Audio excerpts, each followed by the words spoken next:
বিসিবির সভাপতির দায়িত্ব নিয়েছেন এখনো সপ্তাহ পেরোয়নি, তবে পথটা যে মসৃণ হবে না আমিনুল ইসলাম বুলবুল সেটা টের পেয়েছেন ইতোমধ্যে। বোর্ডের নানা চ্যালেঞ্জের পাশাপাশি দ্বারস্থ হতে হচ্ছে আদালতের কাছেও।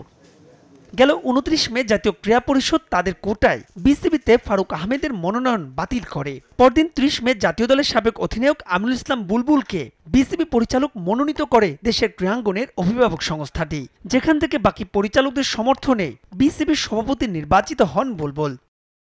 তবে জাতীয় ক্রীড়া পরিষদের নেয়া এই দুই সিদ্ধান্তের বৈধতা নিয়ে বোর্ডের সদ্য সাবেক সভাপতি ফারুক আহমেদ একজন হাইকোর্টে রিট দায়ের করেন। রিটে এনএসি কর্তৃক জাতীয় ক্রিকেট দলের সাবেক অধিনায়ক আমিনুল ইসলাম বুলবুলকে নতুন বিসিবির সভাপতি হিসেবে নিয়োগের বৈধতাও চ্যালেঞ্জ করা হয়। যুব ও ক্রীড়া সচিব এবং বাংলাদেশ ক্রিকেট বোর্ড সহ ৫ জনকে রিটে বিবাদী করা হয়েছে।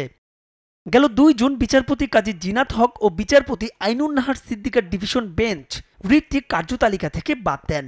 তবে মঙ্গলবার বিচারপতি রাজিক আল জলিল ও বিচারপতি সাথিকা হোসেনের হাইকোর্টের বেঞ্চ রুল জারি করে জানতে চান বিসিবির সভাপতি পদ থেকে ফারুক আহমেদের অপসারণ কেন অবৈধ হবে না। রুল জারির পাশাপাশি আদালত বিসিবিতে আমিনুল ইসলাম বুলবুলের দায়িত্ব পালনের ওপর স্থিতাবস্থা দিয়েছেন, অর্থাৎ বিসিবিতে বর্তমান বুলবুলের নেতৃত্বাধীন পরিচালনা পর্ষদের দায়িত্ব পালন অব্যাহত থাকবে। কোর্ট এটাকে ক্লিয়ার করে দিয়েছে, ক্লারিফিকেশন করে দিয়েছে যে বর্তমানে দ্যাট ইজ আজকে যখন আদেশ পাস হচ্ছে তখন যে বোর্ড অফ ডাইরেক্টরস এবং যে পরিচালকরা পারফর্ম করছে functions in the board of directors of Bangladesh cricket board তারাই আসলে কন্টিনিউ করবে and the status quo will apply so far as relates to the functioning until further order. আমাদের ক্লায়েন্ট এখন পর্যন্ত আমাদেরকে কোনো রকমের কোনো আর অল্টারনেটিভ কোনো পদক্ষেপ বা ফার্দার পদক্ষেপ নেওয়ার কোনো আমাদেরকে ইনস্ট্রাকশন দেয়নি। আগামী ৪ সপ্তাহের মধ্যে যুব ও ক্রীড়া সচিব এবং বাংলাদেশ ক্রিকেট বোর্ড সহ সংশ্লিষ্টদের রুলের জবাব দিতে বলা হয়েছে।